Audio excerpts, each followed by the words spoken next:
Mga kaibigan, maligayang pagdating sa buksan ang mundo. Nais nyo na bang masilayan ng isang lupain kung saan namumuhay pa rin ang mga tao sa gitna ng walang katapusang damuhan? Lumilipat kasama ng kanilang mga alagang hayop at itinuturing ang kalangitan bilang kanilang bubong? Sa kwento natin ngayon, sabay-sabay nating tutuklasin ang Mongolia, ang lupaing madalas tawaging huling imperyong nomadiko ng sangkatauhan. Ang tunay na buhay sa Mongolia, ang huling imperyong nomadiko. Napaka-espesyal na mga kaugalian. Hindi lamang kilala ang Mongolia sa malalawak nitong kapatagan, sa malamig na hanging humahaplos sa naglalakihang kabundukan, kundi kapansin-pansin din ito dahil sa napakaraming kakaibang kaugalian at paraan ng pamumuhay na napanatili sa loob ng daan-daang taon. Sa Mongolia, maraming pamilya ang naninirahan pa rin sa mga toldang nomadiko sa gitna ng malupit na kalikasan. Walang kuryente, walang tubig mula sa gripo. Ngunit may nakakagulat na higpit sa kanilang mga alituntunin sa pamumuhay at mga tradisyonal na ritual. Mula sa paraan ng pagtanggap sa mga panauhin sa mga bawal kapag papasok sa tolda, hanggang sa paraan ng pakikisama ng tao sa kalikasan at sa kanilang mga alagang hayop. Lahat ng ito ay bumubuo ng isang mundong ibang-iba sa makabagong buhay na nakasanayan natin. Kaya paano nga ba talaga ang buhay sa huling imperyong nomadiko na ito? At bakit napananatili pa rin ng Mongolia ang napaka-espesyal nitong pagkakakilanlan hanggang ngayon? Tuklasin natin ito ngayon mismo. 1. Pangkalahatang tanaw at tunay na buhay. Ang Mongolia ay isang bansang nasa silangang Asya, walang dagat at napapagitnaan ng dalawang makapangyarihang bansa, ang Rusya sa hilaga at ang China sa timog. Dahil sa natatanging lokasyong ito, nabuo ang isang Mongolia na lubang kakaiba.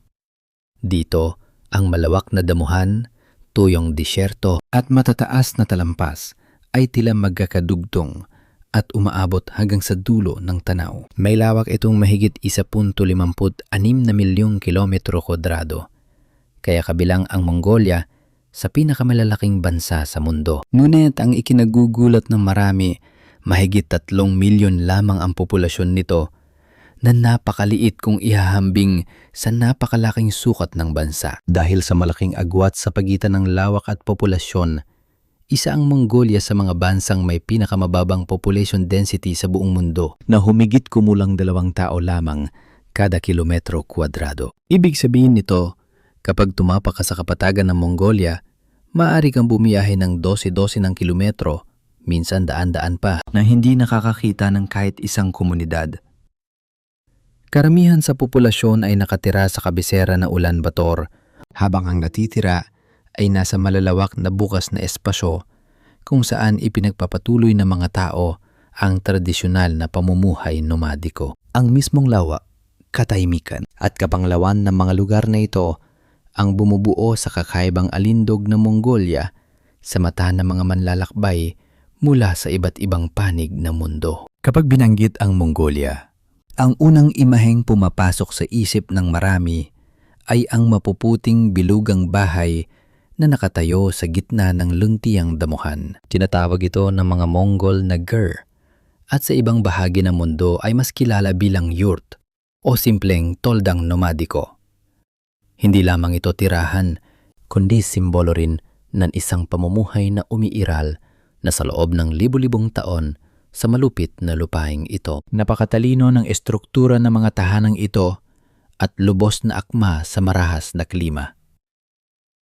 Ang balangkas ay yari sa kahoy na binubuo sa pabilog na hugis. Sa labas ay binalutan ito ng makakapal na suso ng felt mula sa balahibo ng tupa upang mapanatili ang init sa taglamig at lamig sa tag-init. Sa itaas naman ay may bilog na butas na nagsisilbing daanan ng natural na liwanag at labasan ng usok mula sa apuyan sa loob. Ang karaniwang presyo ng isang ger sa Mongolia ay humigit kumulang $5,000 ng Amerika, katumbas na mahigit 121 milyong dong.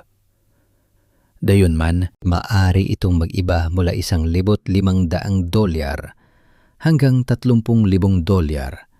Depende sa kalidad ng materyales, laki at antas ng palamuti. Sa loob ng isang typical na tolda ng mga Mongol, bagamat hindi marangya, napakainit naman ang pakiramdam at maayos ang pagkakaayos ng mga gamit. Malinaw ang paghahati ng espasyo.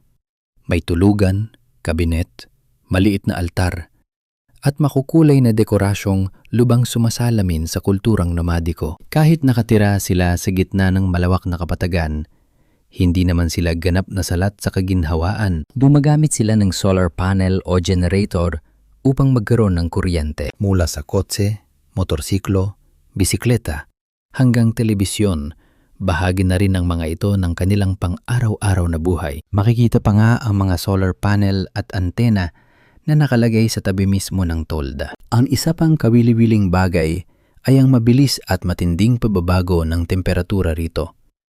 Sa araw ay maaari itong umabot sa 35 degrees Celsius, ngunit pagdating ng gabi ay mabilis na lumalamig ang hangin. Sa taglamig, kapag lalo pang tumitindi ang lamig, gumagamit ang mga Mongol ng isang napaka-espesyal na uri ng panggatong para sa pagpainit at pagluluto, ang tuyong dumi ng baka.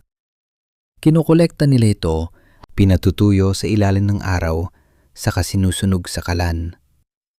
Nakapagtataka man, halos wala itong amoy, nagbibigay ng matatag na init At hindi nakasasama sa kapaligiran. Bukod sa dumi ng baka, gumagamit din sila ng dumi ng tupa o kabayo.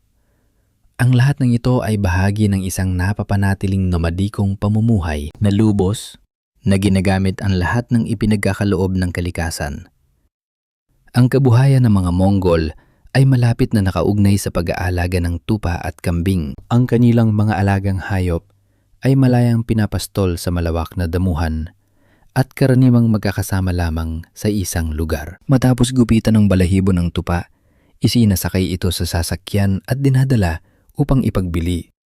At nagiging mahalagang pinagkukunan ng kita ng mga pamilyang nomadiko. Sa paligid nila ay ang luntiang damuhan, malalawak na lambak at ang tanawin ng mga kabayo at tiyak na payapang nanginginain. Sapat ang likas na ganda at katahimikan ng Mongolia upang mapahanga ang sinumang makarating doon. Tunay na perpekto itong destinasyon para sa mga umiibig sa kalikasan, naghahanap ng katahimikan at nanyanis makaranas ng isang pamumuhay na lubos na naiba sa maingay na modernong mundo. Ang tradisyonal na kasuotan ng mga Mongol ay ang dil, isang makapal na balabal na maluwag ang tahi upang madaling ikilos at mapanatili ang init ng katawan. Karaniwang yari ito sa makapal na tela o felt at tinatali ng malapad na sinturon na nagsisilbi ring lagayan ng maliit na kutsilyo, supot o mangkok para sa tsaa. Sa taglamig, halos nagiging pananggalang ito ng kanilang buhay laban sa matalim na hanging humihiwa sa balat sa kapatagan. Ang tradisyonal na sapatos nila ay may bahagyang nakaangat na dulo at makapal na talampakan, kaya mainit sa paa at mainam para sa pagsakay sa kabayo. Bagamat mukhang payak, bawat detalye nito ay idinisenyo para sa buong araw na pamumuhay sa labas. Ang isa sa pinakikinagugulat ng maraming tao ay ang pamumuhay na halos hindi naliligo. Sa unang dinig, nakakabigla nga yun, hindi ba? Ngunit sa totoo lang, hindi ito dahil sa kakulangan sa kalinisan, kundi dahil sa kalagayan ng kapaligiran at sa tradisyonal na pananaw. Sa tuyong kapatagan, napakahalaga ng tubig at pangunahing ginagamit ito sa pag-inom at sa pag-aalaga ng hayop. Sa taglamig, napakalamig, kaya maaring maging delikado sa kalusugan ang madalas na pagligo. Sa halip, may iba silang paraan ng pagpapanatili ng kalinisan. Regular silang nagpapalit ng damit, ibinibilad ang mga ito sa ilalim ng araw at malakas na hangin ng kapatagan. Ang ilan naman ay gumagamit ng tuyong buhangin o tela upang punasan ang katawan. Ang kasuotang yari sa lana at felt ay may kakayahang magpanatili ng init at mas hindi madaling kapitan ng amoy kaysa sa mga modernong tela. Kaya kahit parang mahirap paniwalaan, maayos at malinis pa rin ang kanilang pamumuhay sa sarili nilang paraan. 2. Pagkain sa Mongolia. Kapag narating mo ang malawak na kapatagan ng Mongolia, isa sa unang ikinagugulat ng sinumang turista ay ang paraan ng pagkain at pang-araw-araw na pamumuhay ng mga tao roon. Sa maraming tahanan, halos umiikot ang pagkain sa gatas at sa mga produktong gawa mula rito. Para sa kanila, ang gatas ay hindi lamang pagkain, kundi mismong pinagmumula ng buhay. Sa pagkainan, sa loob ng tolda, sa gitna ng damuhan, o maging sa mahahabang paglalakbay, palaging naroroon ang gatas. Gumagamit ang mga Mongol ng gatas ng kambing, baka at maging ng yak. Pinahukuluan ang gatas sa malalaking gawa. Pagkatapos ay sinasala upang kunin ang namuong bahagi. Kapag lumitaw na ang matigas na bahagi, inihihiwalay ito at pinatutuyo sa ilalim ng araw at hangin. Mula rito ay nabubuo ang tradisyonal nilang keso na may bahagyang maasim na lasa, mamantika at napakakakaiba. May malambot na uri na maaring kainin agad at meron ding matigas na kailangang gamitan ng puwersa bago mabali. Sa maraming pamilya, isa itong mahalagang pagkaing iniipon para sa taglamig. Bukod sa keso, karaniwan din ang yogurt. Pinapaasim ang gatas sa malaking sisidlan at saka isinasalok sa mangkok para kainin araw-araw. Malinaw ang asim nito at halos wala itong tamis. Sa hapagkainan, may makikita ring madilaw na buttercream na makapal na ipinapahid sa tinapay. Mahalaga itong mapagkukunan ng enerhiya upang malabanan ang malupit na klima, lalo na kapag ang temperatura ng taglamig ay bumababa hanggang -5 degrees Celsius. Napakabihira at napakamahal ng gulay sa Mongolia. Kaya para sa kanila, ang karne ang parang kanin at ang gatas naman ang pang-araw-araw na inumin. Inilalagay nila ang gatas sa termos at ibinubuhos na lamang kapag iinumin. Ayon sa ilang Vietnamese na naninirahan doon, mas mataas ang gastusin sa pagkain kada buwan kumpara sa Vietnam, na umaabot sa karaniwang 15 milyong dong. Sa halagang ito pa lamang, makikita na hindi pala mura ang buhay sa kapatagan, taliwas sa iniisip ng marami. Isa pang tanawing ikinagugulat na mga unang beses pa lamang makarating doon ay ang malalaking supot na balat na pinaglalagyan ng gatas ng kabayo nakasabit sa loob ng tulda. Ang gatas ng kabayo ay paulit-ulit na hinahalo upang mag-ferment at maging inuming, may matapang na asim at bahagyang amoy alkohol. Ito ay isang tradisyonal na inumin na matagal nang kasama sa buhay ng mga Mongol. Meron din silang isang putahe na maihahalin tulad sa po ng kapatagan.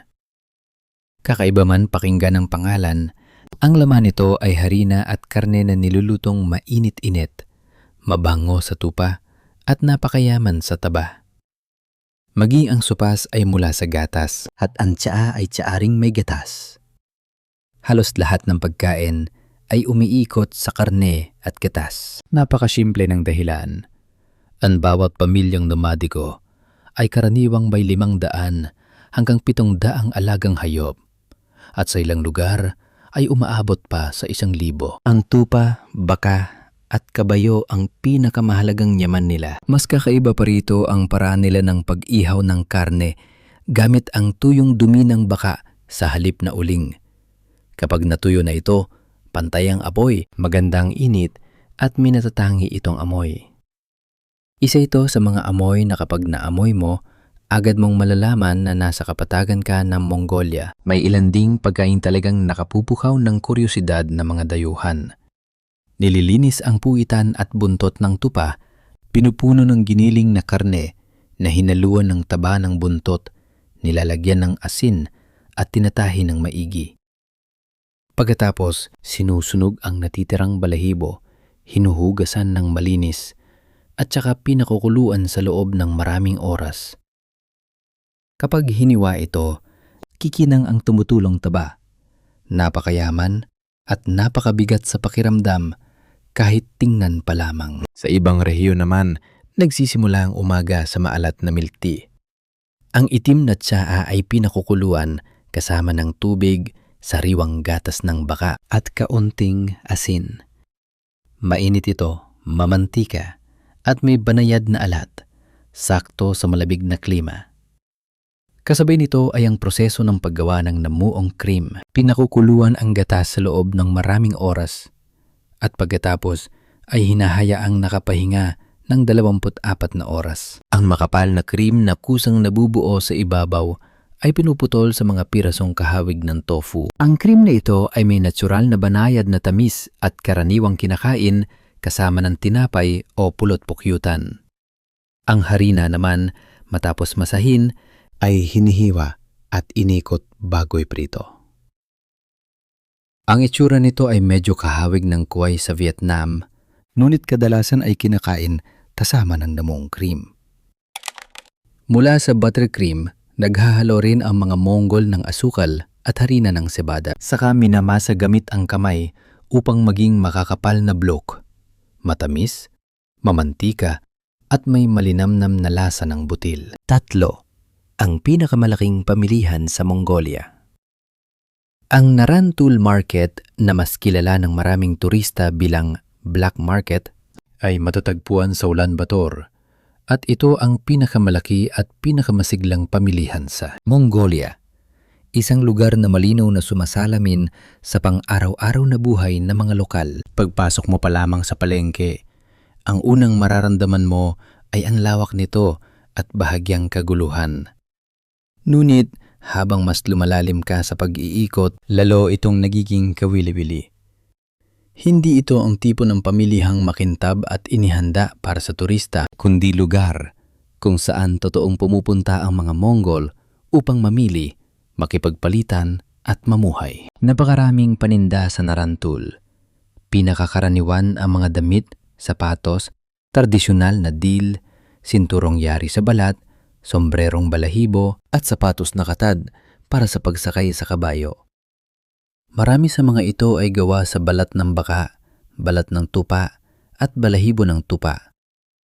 Mukhang simple man, Napakatibay naman ng mga ito. Meron ding bahagi para sa mga gamit sa bahay, mga lutuan, kumot na felt, syahan, renda at iba pang gamit na kailangan sa buhay nomadiko. Kapag napadaan ka sa seksyon ng mga antigong bagay at second-hand na kagamitan, Maaari ka pang makakita ng mga lumang barya, medalya, lumang mapa, o mga bagay na may bakas ng panahong Sobyet.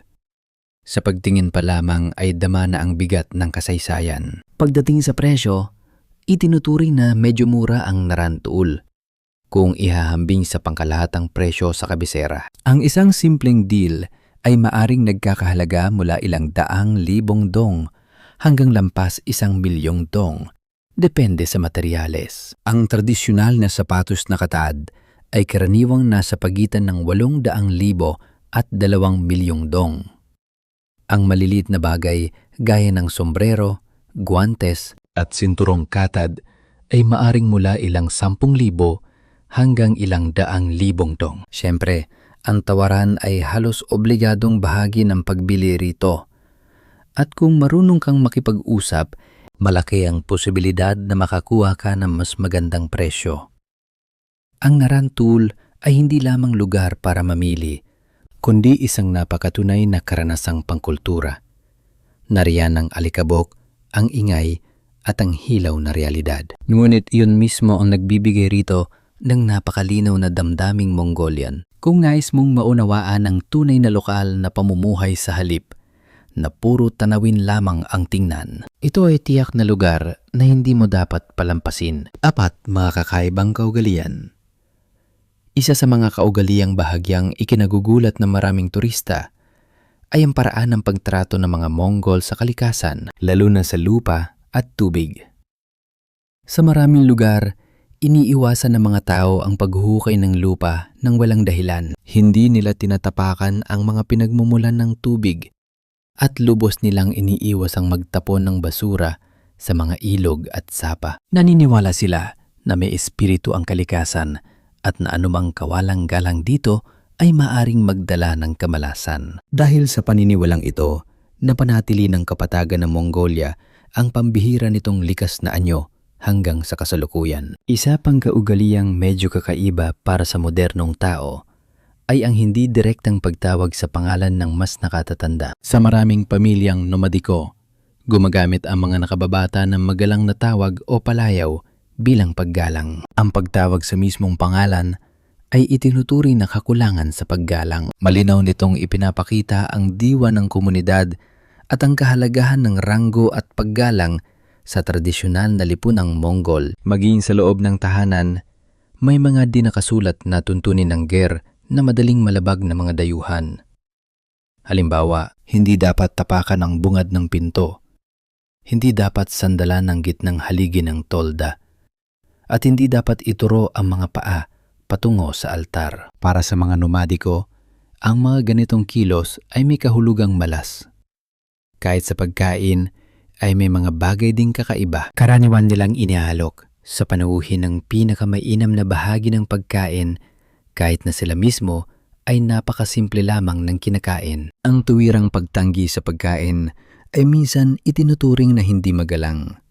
Lalo na sa taglamig, naniniwala sila na ang pagkain ng maraming karne at taba ang pinakamahusay na paraan upang mapanatili ang init ng katawan, kaya mas mabigat ang kanilang pagkain kumpara sa panlasang Vietnamese. Sa huli, kapansin-pansin din ang napakapanatag na pagtingin ng mga Mongol sa pag-iisa at katahimikan. Sa gitna ng kapatagan, maring 12-12 ng kilometro ang layo ng kapitbahay. Ngunit hindi nila ito itinuturing na abala. Sa kabaligtaran, ang katahimikan ay itinuturing nilang likas at mahalagang kalagayan. Ang mga kaugaliang ito, gaano man sila kakaiba sa unang tingin, ang siyang bumubuo sa natatanging pagkakakilanlan ng Mongolia. Para sa mga turista, maaaring nakakagulat at nakakapanibago ito sa simula. Ngunit habang mas tumatagal, lalo mong maunawaan na sa likod ng bawat kaugalian ay may isang buong pilosopiya ng pamumuhay. Isang payak, matatag at lubos na nakikipagkaisa sa kalikasan na unti-unti nang nawawala sa makabagong mundo. 5. Mga perpektong destinasyon. Ang Mongolia ay hindi destinasyong kumikislap o siksikan sa tao. Ito ay para sa mga umiibig sa malalawak na espasyo at sa pakiramdam ng ganap na kalayaan. Bawat lupain dito ay may sariling kakaibang ganda, sapat upang mamangha ang sinumang unang beses na makarating. Sa sandaling lumayo ka ng kaunti mula sa Ulaanbaatar, biglang nagbabago ang tanawin. Mula sa masikip na lungsod, bigla kang mapupunta sa kapatagang halos walang katapusan. Isa sa mga pinakatanyag na lugar dito ay ang Gobi Desert, isa sa iilang malamig na disyerto sa mundo. Sa araw, ang buhangin ay nag-uunat sa ilalim ng sikat ng araw. At sa gabi naman, ay maaring biglang bumagsak ng husto ang temperatura. Dito, maaring sumakay ang mga turista sa 2 umbok na kamelyo, matulog sa tolda, at tumingin sa kalangitang hitik sa bituin na para bang maaari mo na itong abutin sa iyong kamay. Ang Khongorin Els, na kilala sa mga buhanging umaawit kapag hinihipan ng hangin, ay isang karanasang hindi madaling malimutan. Para naman sa mga mas mahilig sa sariwa at luntiang kalikasan, ang lawa ng Khubskul ay isang pagpipiliang hindi dapat palampasin. Ang malaking lawang tabang na ito ay tinatawag na asul na hiyas na Mongolia. Napakalinaw ng tubig at napapapalibutan ito ng mga pine forest at matataas na bundok. Ang hangin dito ay malamig sa buong taon at napakahusay para sa mga mababagal na biyahe, camping at tahimik na paglalagi. Ang Terelj National Park na hindi kalayuan sa kabisera ay nag-aalok naman ng pambihirang tanawin ng mga batong bundok, luntiang damuhan at maliliit na ilog na paikot-ikot ang agos.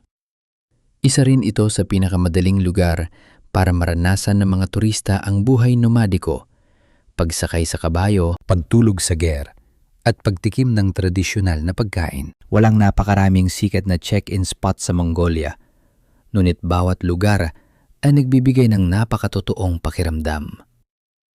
Kapag nakarating ka na roon, maunawaan mong ang pinakamalaking pang-akit ng Mongolia ay hindi lamang ang tanawin, kundi ang pakiramdam ng mabuhay ng mabagal sa gitna ng kalikasang tila walang hanggan. Mga kaibigan, dito na muna nagtatapos ang ating paglalakbay sa araw na ito.